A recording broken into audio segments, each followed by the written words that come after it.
wabarakatuh. Tribuners, kembali lagi di Tribun Manado Podcast. Dan untuk malam hari ini tentu spesial karena Tribun Manado Podcast tidak di studio tapi di jalan, atau Tribun Manado Podcast on the road. Dan pada malam hari ini biasanya narasumber yang datang ke studio. Kali ini host yang datang bertamu di tempat narasumber. Malam ini kita bersama dengan Ustadz Akbar Syukur Indra, Sarjana Hukum Islam dari Pondok Karya Pembangunan Kombos. Assalamualaikum Ustadz. Waalaikumsalam. Dan Tribuners, Ustadz Akbar ini adalah lulusan Institut Studi Islam Darussalam Ponorogo. Ustadz Akbar ini adalah ketua pembina Bikers Subuhan Manado. Betul Ustadz. Dan Tribuners, kita sekarang berada di Sekretariat Bikers Subuhan Manado. Mungkin Ustadz orang bincang-bincang dulu tentang Bikers Subuhan Manado, aktivitas Bikers Subuhan Manado di malam minggu ini. Ya, apa ya mau dijelasin? Nongkrong, dengar ceramah mungkin. Ya, biasanya sekarang kalau teman-teman yang dari Bikers Subuhan Manado sekarang itu hampir tiap malam itu mereka sering datang ke sekretariat, bukan hanya sekedar datang ngopi, tetapi mereka, karena mereka ini komunitas adalah komunitas hijrah, komunitas para penuntut ilmu, mereka ngobrol perkara iman. Kalau kita istilahkan ya ngobrol perkara iman. Dan yang dibicarakan itu tentang agama juga. Ya jelas. Itu mereka ya namanya kan mereka mencari ilmu kan. Ya, jadi ilmu mungkin bisa dari siapa saja. Kadang-kadang juga kita teman-teman yang dari para asatidz juga datang, seperti Ustadz Hamzah Maka Kedua. Ada beberapa orang, ya, beberapa orang pembina. Ustadz guru-guru sharing-sharing lah. Sharing-sharing lah. Guru-guru dari para bikers ya, hijrah ini kan Ustadz. Ya. Dan Tribuners, untuk tema pada malam hari ini di Bincang Islami yang kedua adalah fikih toharo Ustadz ya. Bersih sebelum sholat. Nah Tribuners, kita akan bincang-bincang, mau cari tahu sebenarnya apa itu fikih toharo dan bagaimana orang sebagai umat muslim sebelum sholat itu apa yang harus orang lakukan biar orang sholat diterima Ustadz. Mungkin yang pertama, apa itu fikih toharo Ustadz? Kalau secara simpel saja itu, kalau toharo sendiri itu artinya kan bersuci. Bersuci itu dalam arti bukan hanya sekedar bersih atau suci dalam bentuk fisiknya aja atau pakaian saja, tetapi suci dalam diri kita juga. Mungkin kita kenal kalau suci ya hanya sekedar bersih badan, bersih pakaian, tetapi dalam hal toharo juga ada namanya bersih dalam diri juga. Oke. Nah, mungkin ada kalau misalnya pakaian begitu Ustaz, ya, bukan cuma sekedar cuci di mesin cuci, tapi ada beberapa hal yang harus diperhatikan. Misalnya nak gabung. Jadi dalam fikih toharo itu, di toharo sendiri itu toharo sendiri itu karena terbagi dua, baik secara hissiyah atau maknawi. Kalau hissiyah itu ya badan kita, tempat kita sholat, tapi secara maknawi itu bersih dari dosa-dosa, bersih dari maksiat-maksiat itu. Oke. Dan Tribuners, orang cari tahu juga, ini ada pertanyaan kedua, najiskah tanah yang menempel di kaki? Jadi ada tanah yang tertempel di kaki dong. Nah, maksudnya najiskah itu Ustaz ketika orang sholat tidak diterima sholatnya atau seperti apa? Kalau ada tanah. Kalau tanah itu kan ya, kalau seandainya tanah itu bercampur dengan sesuatu yang najis, nah pasti najis. Ya wajib kita harus bersihkan sebelum kita melaksanakan misalkan sholat. Tahu-tahu di sekitaran badan kita, misalkan tadi kalau kaki ada yang nempel kayak lumpur. Nah, itu barangkali lumpur mungkin kena cipratan dari air selokan. Nah, itu kan bisa dikatakan itu najis ya, kita harus bersihkan. Sebelum kita berwudu, kita harus bersihkan. Bersihkan dulu Ya, itu tanah syaratnya itu. kan kalau membersihkan, kalau di toharo itu harus bersih dari zatnya, hilang dari itunya zatnya, terus hilangnya sudah tidak ada baunya ataupun warnanya. warna. Kalau sudah hilang semua itu, dia sudah dianggap itu sudah suci. Sudah suci. Mungkin Ustadz ini mungkin Tribuners yang belum tahu, maksudnya ada tanah tapi lo nggak tahu ini rata campur najis atau enggak, bagaimana menyikapinya itu. Ada kan kalau di tohara itu ada yang disebut dengan hadas. Nah, kalau hadas itu, kalau contoh lah, kalau kita kan berjalan kemana-mana, misalkan kayak kita ya komunitas bikers kan, kita kan tidak tahu kalau seandainya itu kan karena debu, kan debu itu debu kan ya pasti akan kita tidak tahu apakah dari mana, pasti akan tercampur dari mana kan. Nah, maka kalau sekitaran hanya sekitar debu-debu itu dia yang menempel ke badan kita, minimal kita wudhu.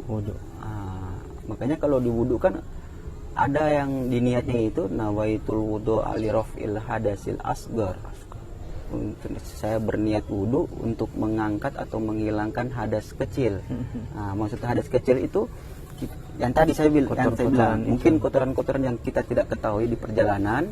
Bukan berarti pakaian kita juga kotor secara keseluruhan, tapi mungkin yang nempel ke dia.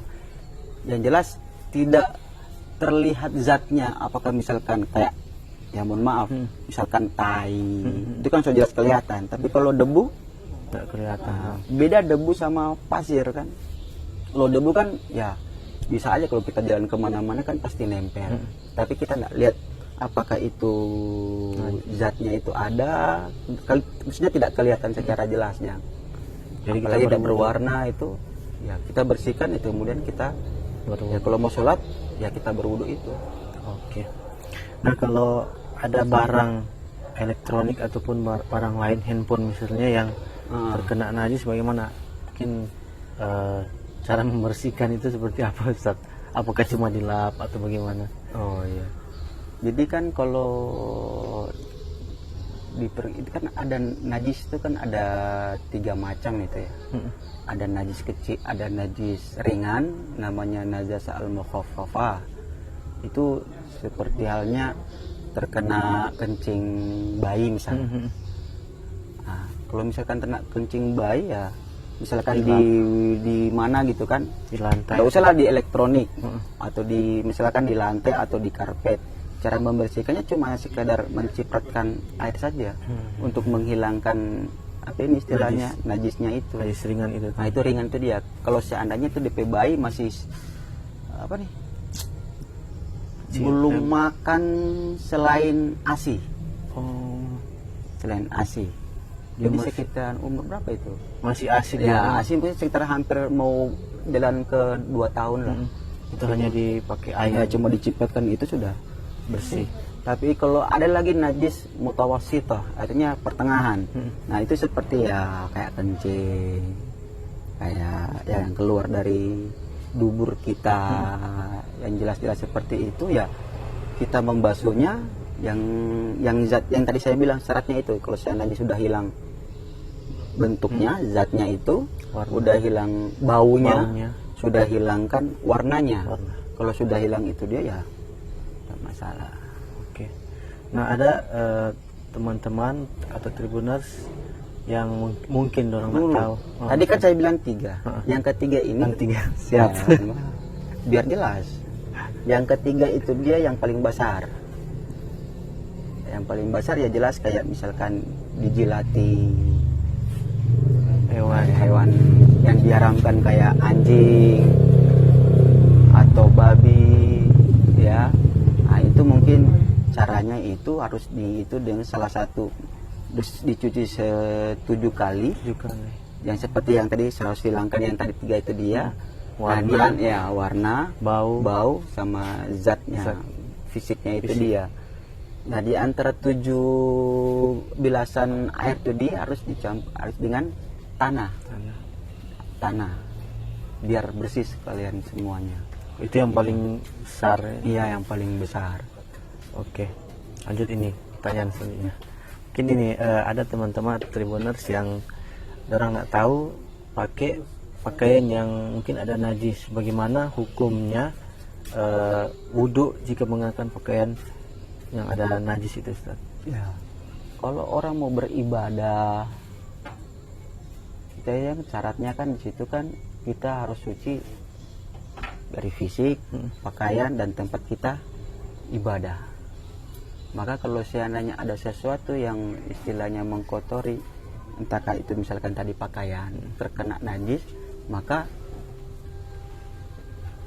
tidak diterima. Ya minimal harus diganti lah. Harus diganti, harus memakai pakaian yang bersih. Seperti halnya kita kan sholat. Kalau sholat itu kan kita menghadap Allah, kita menghadap Tuhan. Kalau misalkan kalau itu Allah ya, Tuhan yang menciptakan manusia. Kalau seandainya orang yang istilahnya yang lebih kita hormati, kayak taruhlah kepala desa atau camat atau taruhlah presiden yang tinggi misalkan. Nah, orang yang kita harus hadapi itu kan tidak sembarangan kita memakai baju untuk ketemu dengan dia kan. Dan mungkin kita pakai pakaian compang-camping, robek sana, robek sini, pasti atau pakaian yang terbaik. Pakai pakaian yang terbaik. Makanya di dalam Al-Qur'an apa nih, khusus zinatakum inda kulli masjid. Maka kalau setiap pergi ke masjid, pakailah pakaian yang terbaik untuk ke masjid. Jangan ketika sholat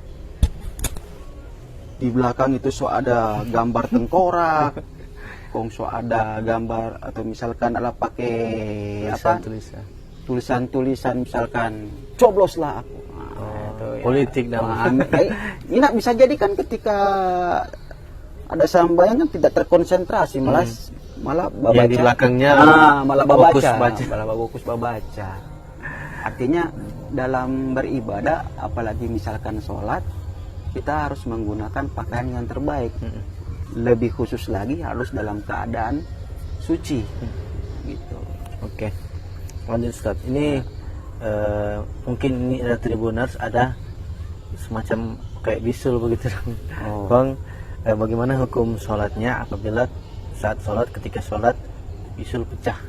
Apakah itu seperti apa? Kalau bisul itu kan itu sebenarnya kalau darah sebenarnya itu. Darah yang istilahnya sudah darah kotor, lo bilang darah kotor. Nah, kalau seandainya dalam kondisi sholat tuh dia, tapi yang bisul yang terkadang bisul keluar malah dengan darah, entahkah itu apa. Kadang-kadang kalau bapak itu keluar darah sedikit, karena darah sendiri kan dikatakan termasuk dalam najis. Tapi kalau tahu tadi, iya, tidak masalah. Tapi sebagian ulama mengatakan itu tidak masalah, sebatas kalau seandainya itu tidak banyak. Misalkan kong ada pas kong tak keluar banyak sekali, nah itu sudah tergolong najis. Oke. Banyak teman-teman yang belum tahu mungkin ketika ada orang mau ambil wudhu terus di kamar mandi, Ustaz. Nah, bolehkah saat kencing dan berwudu di kamar mandi, jadi satu tempat itu dong? Jadi kalau mau berwudu, istilahnya bersuci kan, kalau di fikih tahara itu ada 4 dalam bentuk tahara itu. Yang disebut tahara itu wudu, tayamum, izalatun najasa, menghilangkan najis, dan terakhir itu al-ghuslu. Al-ghuslu itu apa ya? Mandi. Nah, itu yang di kamar mandi itu kan satu toharat. Yang terakhir al-ghuslu itu kan termasuk masuk dalam kategori tahara kan? Tahara. Terus kita mau berwudu, sebenarnya tidak masalah sih kalau tempat kencing, selama tempat kencing itu kita bersihkan dulu dalam kondisi. Jangan sampai orang pas masuk di kamar mandi itu kok mungkin ada bau, mungkin ada cipratan-cipratan di dinding. Artinya kita menghindari yang itu, najis gitu kan. Jangan sampai ketika sholat itu, karena pakaian kita itu dia ada mungkin tersentuh mungkin ke dinding, ke anak sadiki. Nah, itu yang orang hindari. Makanya lebih baik kalau seandainya pas masuk di dalam itu dia, entah kamu dalam niat untuk mau buang air kecil atau buang air besar, kamu jadi orang yang laki-laki ya, yang laki-laki itu sebenarnya ada beberapa bentuk cairan yang keluar di alat. Iya, ada itu dia di tempat itu. Ya. Satu, mani yang kita kenal itu karena prosesnya ya tadi entah adalah apa nih berhubungan badan atau ya apa nih melihat sesuatu istilahnya main sendiri. Main sendiri, paham tuh main sendiri itu. Artinya dia keluar karena aktivitas itu. Nah, itu disebut dengan mani. Ada lagi yang namanya madhi. Jadi itu ada mani, ada madhi, ada madi. Jadi ada yang satu madhi itu terkadang ketika orang dalam kondisi lelah atau kondisi capek atau bahkan sakit keluar itu, Ustaz. Ada yang keluar. Dia bukan kencing, tapi keluar kadang-kadang dia berkental-kental. Keluar sendiri itu. Ada yang keluar sendiri. Pernah enggak? Pernah, Ustaz. Jadi ada yang seperti itu. Ya, jadi ada juga yang keluar dari mungkin yang sebelum kayak tadi misalkan orang ada taruhlah bauni tadi dia bilang ada bauni itu dia pasti ada keluar sedikit cairan, tapi itu bukan seperti mani. Kalau mani kan pasti kalau lihat itu warna jelas tuh. Kental-kental kan. Tadi ini enggak kental. Transparan. Ya begitu. Nah, jadi kalau dibilang apakah harus mandi wajib? Tidak. Yang mengeluarkan itu adalah yang keluar mani. Yang keluar mani. Kalau hanya mimpi enggak ya? Nah, kalau mimpi basah. Kalau mimpi basah mandi. Tadi kan ketika beraktif apa nih istilahnya kan tadi kan apa? Bau nih kan? Nonton toh. Nah, terus sengaja itu. Nah, ini maksudnya wajibkah seorang yang mimpi melakukan itu? Mimpi. Oh, mimpi tapi tidak mengeluarkan apakah kalau cumanya sekedar mimpi tidak keluar ya enggak masalah. Nah, kalau seandainya dia keluar baru itu yang jadi masalah. Berarti harus mandi. Wajib mandi. Mandi wajib. Nah, tapi pertanyaannya, apakah itu mani itu najis atau bukan? Apa sih? Tahu enggak? Enggak tahu. Nah, kalau dalam riwayat itu Aisyah pernah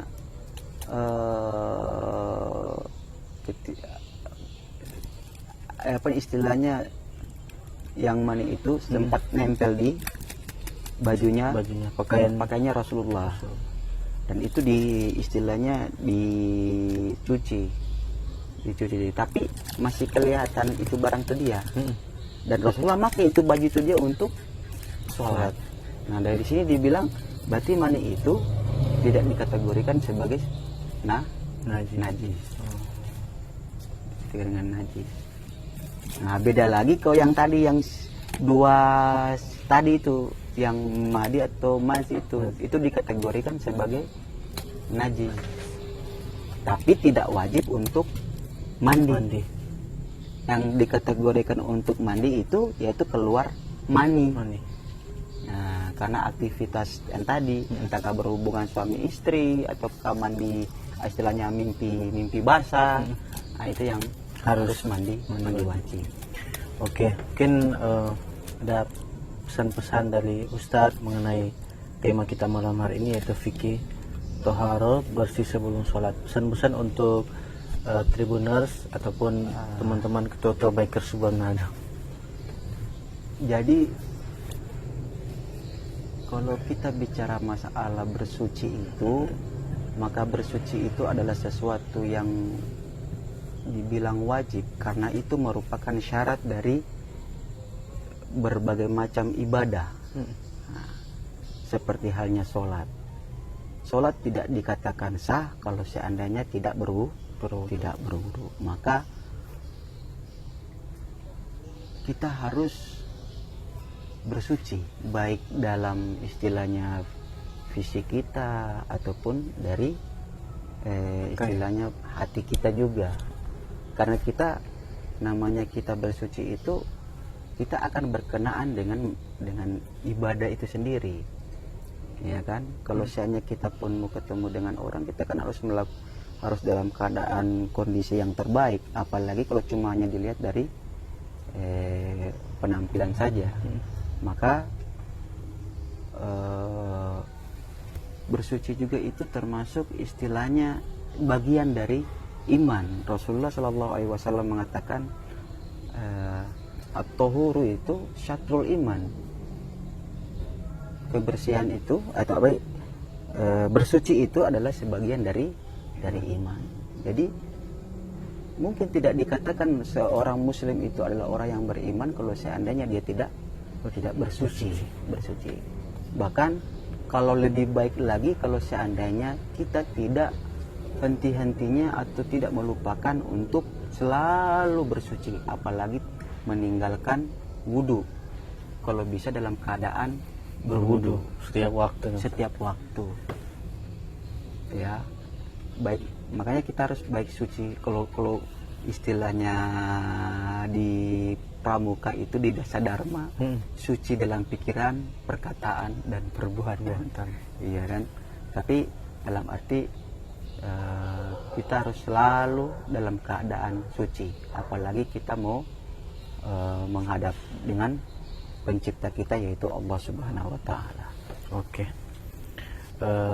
Demikian Tribuners untuk bincang Islami pada malam hari ini. Nantikan video-video menarik selanjutnya di Tribun Manado Podcast. Terima kasih Ustaz. Assalamualaikum warahmatullahi wabarakatuh. Waalaikumsalam warahmatullahi wabarakatuh.